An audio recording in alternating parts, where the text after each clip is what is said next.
یہ تم کیسی باتیں کری ہو ردا؟ میں ارسل ہوں، تمہارا ارسل۔ ادھر دیکھو میری طرف۔ ارسل نے اپنا ہاتھ آگے بڑھا کر ردا کو پکڑنا چاہتا تھا، لیکن وہ ارسل کا ہاتھ جھٹک گئی۔ نہیں شاہ صاحب، آپ جیسے اونچے اعلیٰ مقام لوگوں کا یہ شعبہ نہیں دیتا کہ ایک کمزات نوکرانی کو چھوئیں۔ میرے وجود کو چھو کر آپ کے ہاتھ گندے ہو جائیں گے۔ جائیے اپنی شادی کی تیاری کیجیے۔ میری قسمت میں یہی لکھا تھا اور بہت پہلے ہی میں یہ جانتی تھی۔ اس سے پہلے کہ ارسل اس بات کا جواب دیتا، وہاں پر ملازمہ آ چکی تھی جو پہلے ہی ٹکر ٹکر ارسل اور ردا کو دیکھ رہی تھی۔ ارسل مٹھیاں بھینچ کر اس وقت تو وہاں سے چلا گیا، مگر کام نمٹانے کے بعد بڑی مشکل سے ضبط کرتی ردا سیدھا گیسٹ روم میں گئی۔ گیسٹ روم میں اس کا سامان ابھی بھی پڑا تھا۔ آئینے کے سامنے کھڑے ہو کر ایک نظر اس نے دیکھا، جب آئینے میں ہی اپنا عکس بولتا ہوا دکھائی دیا، ارے ردا، 4 دن کی چاندنی تھی، پھر سے تمہاری زندگی میں اندھیری رات چھا گئی۔ اب کیا بے حیاؤں کی طرح ابھی تک اس گیسٹ روم میں رہتی رہو گی؟ اپنی اوقات میں واپس آ جاؤ۔ ہر سنڈریلا کے لیے شہزادہ نہیں آیا کرتا۔ خواب تو بہت اونچے دیکھ لیے تھے۔ ارسل شاہ سے نکاح کر کے کیا سمجھ رہی تھی کہ بس تم اس گھر کی مالک بن گئی؟ ارے یہ بھول گئی کہ بڑی بیگم تمہیں کبھی بھی اپنی بہو کے روپ میں قبول نہیں کریں گی۔ اب تو وہ بستر پکڑ کر بیٹھ گئی ہیں۔ ارسل کو اگر وہ کہہ دیں تو وہ کھڑے کھڑے تمہیں طلاق بھی دے دے گا۔ بہتر ہے کہ اپنی یہ گدڑی اٹھاؤ اور اپنی اوقات میں رہو۔ آنکھوں سے نکل کر آنسو گالوں پر پھیل چکے تھے جب ردا نے اپنا سامان اٹھایا اور وہاں سے دوبارہ سٹور روم میں جا چکی تھی۔ ارسل اپنی آنکھوں سے یہ منظر دیکھ رہا تھا۔ بڑی بیگم اس وقت لاؤنج میں ہی بیٹھی تھی اور ارسل ان کے پاؤں دبا رہا تھا۔ بڑی بیگم نے جب اس لڑکی کو گیسٹ روم سے سٹور روم کی طرف جاتے دیکھا تو ماتھے پر بل پڑے، آنکھوں میں خوشگوار حیرت بھی آئی۔ کہنے لگی، ارے واہ، خیریت تو ہے؟ یہ تم اپنا سامان اٹھا کر کہاں جا رہی ہو؟ ردا نے سر جھکا کر کہا کہ کچھ نہیں، بس اب تو شاہ صاحب کی شادی ہونے والی ہے نا، تو یہاں پر مہمانوں نے رہنا ہوگا، اسی لیے میں آج کے بعد سے سٹور روم میں ہی رہوں گی۔ ارسل سمجھ نہیں پا رہا تھا کہ آخر اس لڑکی کی ضد کیا ہے، وہ کیوں اس قدر ضدی ہو رہی ہے۔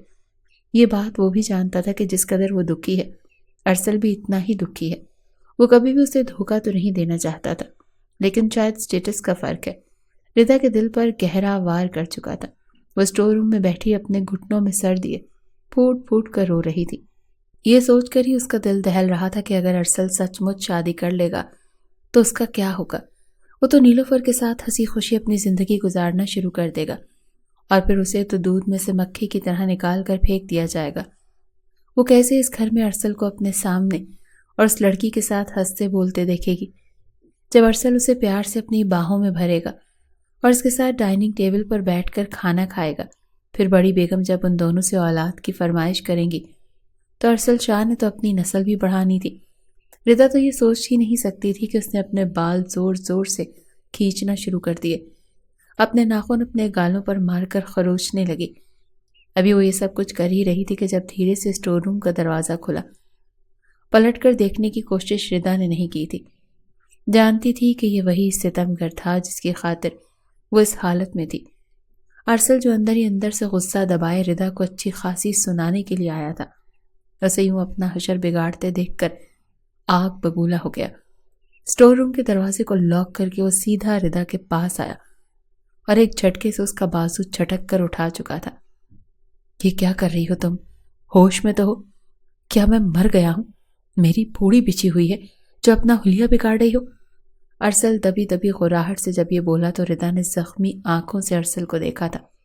چھوڑیے شاہ صاحب، کیا کر رہے ہیں؟ یہاں سے جا کر اپنے اس نیلوفر سے محبت بھری باتیں کیجیے۔ آپ کی ہونے والی بیوی آپ کی خاندانی بیوی آپ کے فون کا انتظار کر رہی ہوگی۔ جائیے اس کے ساتھ سہاگ رات منانے کی پلاننگ کیجیے۔ جس پل ردا کے منہ سے یہ الفاظ نکلے تھے، ایک زوردار تھپڑ ردا کے منہ پر دے مارا تھا۔ Shut up, I said shut up! خبردار جو دوبارہ یہ الفاظ اپنی زبان پر لائی۔ میرے جسم پر، میری روح پر صرف اور صرف تمہارا حق ہے، اور تمہاری سانس تک میں چھیننے کی دسترس رکھتا ہوں، سمجھی تم؟ کیا یہ سہاگ رات لگا رکھا ہے تم نے؟ میں اپنا ہر جذبہ، ہر احساس صرف اور صرف تم سے وابستہ کر چکا ہوں۔ صرف اور صرف تم ہو جس کے ساتھ میں اپنی سہاگ رات بھی مناؤں گا اور اپنی نسل بھی آگے بڑھاؤں گا۔ تمہیں مجھ پر یقین نہیں ہے کیا؟ اتنا عقل کا کچا سمجھتی ہو تم مجھے؟ میں تمہارے سارے اندیشے دور کر دوں گا آج. تمہیں میں آج مکمل طور پر اپنی بیوی بنا دوں گا. جیسے ہی الفاظ ارسل شاہ نے کہے تھے، ردا کی تو آنکھوں کے آگے اندھیرا چھا گیا تھا. وہ اپنی کلائی ارسل سے چھڑواتے ہوئے کہنے لگی، چھوڑیں اور جائیں یہاں سے. اگر بڑی بیگم نے آپ کو یہاں پر دیکھ لیا تو بلا وجہ ہنگامہ کھڑا ہو جائے گا. پہلے ہی ان کی طبیعت ٹھیک نہیں ہے. مگر ارسل بازو سے دبوچ کر ردا کو پیچھے دیوار سے لگا چکا تھا. اپنا ایک ہاتھ اس کی گردن پر رکھ کر خود کو مزید اس کے قریب کر گیا. کہنے لگا، یہاں دیکھو، میری طرف، میری آنکھوں میں نے تم سے کچھ کہا ہے. میں آج رات تمہارے ساتھ یادگار بنانا چاہتا ہوں. سمجھی تم؟ میں تمہارے وجود پر اپنے نام کی مہر ثبت کر کے تمہیں بتانا چاہتا ہوں کہ ارسل شاہ نے محبت کی ہے. وہ صرف اور صرف ردا ارسل شاہ ہے. یہ کہہ کر ارسل نے ردا سے اپنے سارے فاصلے مٹانے لگا. وہ انکار کرتی رہی کہ نہیں، مجھے یہ سب کچھ نہیں کرنا، لیکن ارسل شاہ مزید سے مزید تر ردا کے قریب آتا چلا گیا. وہ رات ردا کی زندگی کی سب سے حسین رات تھی. جن آنکھوں سے وہ روئی تھی، ان آنکھوں میں آنے والی ہر ایک آنسو کو ارسل شاہ نے بڑے پیار سے چن لیا تھا. ایک پل کو ردا یہ بھی بھول چکی تھی کہ اس کی زندگی میں کوئی غم بھی ہے، اور یہ رات ارسل شاہ کے ساتھ گزارنے کے بعد اس کی زندگی میں کیسے موڑ آ سکتے ہیں. صبح جب افق پر نور پھوٹا تو ردا تھوڑی کچھ کسمسائی تھی. اس وقت وہ ارسل کے مضبوط حصار میں موجود تھی. جب آنکھ کھول کر اپنے پہلو میں ارسل کو دیکھا، جس کے کاندھے پر سر رکھ کر وہ اپنے ہاتھ اس کے سینے پر رکھے پوری رات جیسے خواب کی طرح گزار چکی تھی. ابھی بھی اسے یہی لگ رہا تھا کہ شاید یہ خواب ہے، ارسل سچ میں اس کے پاس موجود نہیں ہے. لیکن جب گزشتہ رات گزرنے والے لمحات اسے یاد آئے تو وہ شرم سے پانی پانی ہو چکی تھی. آنکھوں پر حیا کی لالی لیے وہ گھبرا کر فوراً ارسل شاہ سے دور ہوئی. ارسل جو گہری نیند میں سو رہا تھا، اپنے پہلو میں ردا کے گھبرانے پر وہ اٹھ گیا. دونوں ہی اس وقت اسٹور روم میں بستر پر موجود تھے. ایک دوسرے سے فوراً ہٹے. ردا تو جھٹ سے بیڈ سے اٹھنے لگی تھی، مگر ارسل شاہ ایک مرتبہ پھر اسے اپنے بازوؤں میں تھام چکا تھا. کہنے لگا، کیا ابھی بھی تمہیں یہ ثبوت چاہیے کہ میں تم سے محبت نہیں کرتا؟ تمہیں دھوکہ دے رہا ہوں. جواب میں مسکراتے ہوئے ردا سر نفی میں ہلا چکی تھی. اس سے پہلے کچھ کہتی ارسل اس کے لبوں پر انگلی رکھ کر کہنے لگا، امی کی فکر مت کرو، میں بڑے پیار سے انہیں دھیرے دھیرے سب سچائی بتا دوں گا. رہی بات نیلوفر کی تو میں جا کر آج خود منع کر دوں گا. وہ ایک سمجھدار لڑکی ہے، یقیناً میری بات سمجھ جائے گی. ردا جو کچھ دیر پہلے شرما رہی تھی، اس کے چہرے پر سردی سی چھانے لگی. کہنے لگی کہ ارسل، آپ جو بھی کریں گے سوچ سمجھ کر کیجیے گا، کہیں بڑی بیگم کی طبیعت نہ خراب ہو جائے. مگر ارسل کہنے لگا، فکر مت کرو، میں سب کچھ سنبھال لوں گا. وہ اپنے لب ردا کے ماتھے پر رکھنے کے بعد اس کمرے سے جا چکا تھا، جبکہ ردا گزشتہ رات گزرنے والے لمحات یاد کر کر کے مسکرانے لگی. صبح سویرے ناشتہ کرنے کے بعد بجائے ڈیرے پر جانے کے ارسل نے نیلوفر کے نمبر پر کال کی تھی. نیلوفر جو شادی کی شاپنگ گزشتہ دیر رات تک کرنے کے بعد ابھی تک سو رہی تھی. گھڑی پر 12 بج چکے تھے جب اس کی آنکھ ارسل کی کال سے کھلی. جیسے ہی ارسل کی آواز سنی تو وہ ہڑبڑا کر اٹھ بیٹھی. ارے آج تو سورج کہاں سے نکل آیا؟ بڑی بات ہے جو ارسل شاہ خود اپنے ہونے والی بیوی کو کال کر رہے ہیں. ارسل نے اس کی بات پر اپنی آنکھیں میچی تھی. پھر کہنے لگا، میں تم سے ضروری بات کرنا چاہتا ہوں. جواب میں وہ جمائی لیتے ہوئے کہنے لگی کہ ہاں بولیے، ہم تو فرصت سے پوری زندگی لے کر آپ کے پاس آنے والے ہیں. مگر ارسل اس کی یہ بات سن کر کہنے لگا، نہیں، فون پر نہیں، میں تم سے لائیو ملنا چاہتا ہوں. میں تمہیں لوکیشن بھیج رہا ہوں، وہاں پر آ جاؤ، اور پلیز دیر مت کرنا. آدھے گھنٹے کے اندر اندر تم مجھے وہاں موجود چاہیے ہو. اتنا کہہ کر وہ کال کاٹ چکا تھا. کچھ دیر بعد واٹس ایپ پر لوکیشن آ چکی تھی اور وہ سمجھ نہیں پا رہی تھی. خوشی سے بیڈ پر کھڑے ہو کر ناچنے لگی کہ یقیناً شادی کے بارے میں کوئی بہت بڑی پلاننگ ہوگی جو ارسل شاہ اسے بلا کر کرنے والا ہے. جھٹ سے تیار ہو کر وہ ڈرائیو کر کے اس مقام پر پہنچی تھی جہاں پر اسے ارسل شاہ نے بلایا تھا. ارسل شاہ اس وقت اپنی گاڑی کے بونٹ سے ٹیک لگائے کھڑا بار بار گھڑی کو دیکھ رہا تھا. نیلوفر جیسے ہی وہاں پر آ کر کھڑی ہوئی اور ارسل کو اس قدر سنجیدہ دیکھا تو ماتھے پر تو اس کے بھی بل پڑ چکے تھے. کہنے لگے، ارسل سب خیریت؟ ٹھیک تو ہے نا؟ میں تو سمجھی تھی کہ آپ مجھے کوئی گڈ نیوز سنانے والے ہیں، لیکن آپ اس قدر سنجیدہ ہیں، مجھے تو اب خوف آ رہا ہے. جواب میں ارسل نے اسے اپنے ساتھ اپنی گاڑی میں بیٹھنے کا کہا۔ وہ اپنے دونوں ہاتھ اسٹیئرنگ پر رکھے ہوئے تھا، جبکہ سوالیہ نظروں سے نیلوفر اسے دیکھ رہی تھی۔ ارسل نے گہری سانس خارج کر کے نیلوفر کی طرف دیکھ کر الف سے لے کر یہ تک کی ساری حقیقت بتاتے ہوئے کہنے لگا کہ میں ردا سے نکاح کر چکا ہوں۔ میں جانتا ہوں کہ میری امی کے لیے یہ ماننا تھوڑا سا مشکل ہوگا، لیکن میں ردا سے محبت کرتا ہوں اور اس کے علاوہ کسی اور سے شادی نہیں کر سکتا۔ کیا تم ایک ایسے شخص سے شادی کرنا چاہو گی جو ساری زندگی تمہیں محرومیوں کا شکار رکھے، تمہیں وہ حقوق دے ہی نہ جس کے تم مستحق ہو؟ اسی لیے بہتر ہے کہ تم اپنے لیے کوئی اور لڑکا دیکھ لو اور انکار کر دو۔ نیلوفر کا چہرہ یوں تھا جیسے رگیں ہی خشک ہو چکی ہوں۔ چپ چاپ ارسل کی ہر ایک بات سنتی رہی اور پھر گاڑی سے اٹھ کر اپنی گاڑی میں جا چکی تھی۔ بڑی اسپیڈ سے وہ گاڑی چلا کر گئی تھی۔ ارسل شاہ جانتا تھا کہ جس قدر یہ ضدی اور ہٹ درم قسم کی لڑکی ہے، انا پرست ہے، یہ اب کبھی بھی ارسل سے شادی نہیں کرے گی۔ شام کو جب ارسل گھر آیا تو سمجھ رہا تھا کہ بس اب سب کچھ ٹھیک ہو چکا ہوگا اور بڑی بیگم کو منانا اس کے لیے بہت ہی آسان ہو جائے گا۔ کچھ ماہ تک وہ ردا کو بھی قبول کر لیں گی، مگر یہ ارسل شاہ کی بھول تھی۔ جیسے ہی وہ لاؤنج میں داخل ہوا تو سامنے کا منظر دیکھ کر اس کے پیروں کے نیچے سے زمین نکل چکی تھی۔ گھر میں باقاعدہ ڈھولکی رکھی گئی تھی۔ گاؤں کی کچھ لڑکیاں اور ارسل شاہ کی کچھ خاندان کی لڑکیاں اس وقت لاؤنج میں بیٹھی ڈھولکی پر گانے گا رہی تھی۔ نیلوفر بھی وہیں پر موجود تھی، بڑی بیگم کے ساتھ بیٹھی بار بار ان کے سینے پر سر رکھ رہی تھی، ان کے چہرے پر بوسہ دے رہی تھی۔ ارسل شاہ کو لگا کہ جیسے یہ خواب ہے۔ وہ آنکھیں میچ کر دوبارہ کھول کر دیکھنے لگا کہ اچانک سے یہاں پر ہو کیا رہا ہے۔ وہ منو بھاری قدم لیے اندر داخل ہوا۔ جب اس کی نظر ردا پر پڑی جو سب کو کپ کپاتے ہاتھوں سے کولڈ ڈرنک دے رہی تھی، جیسے وہ پیچھے مڑنے لگی تبھی نیلوفر کے کاندھے سے ٹکرانے کی وجہ سے تھوڑا سا جوس نیلوفر کے کپڑوں پر گر گیا۔ اگلے ہی پل نیلوفر نے ایک زوردار تھپڑ ردا کے منہ پر مار دیا۔ اندھی ہو کیا؟ نظر نہیں آتا؟ کیا تمہارے ماں باپ نے تمہیں تمیز نہیں سکھائی؟ پتہ نہیں کہاں کہاں سے منہ اٹھا کر آ جاتی ہیں۔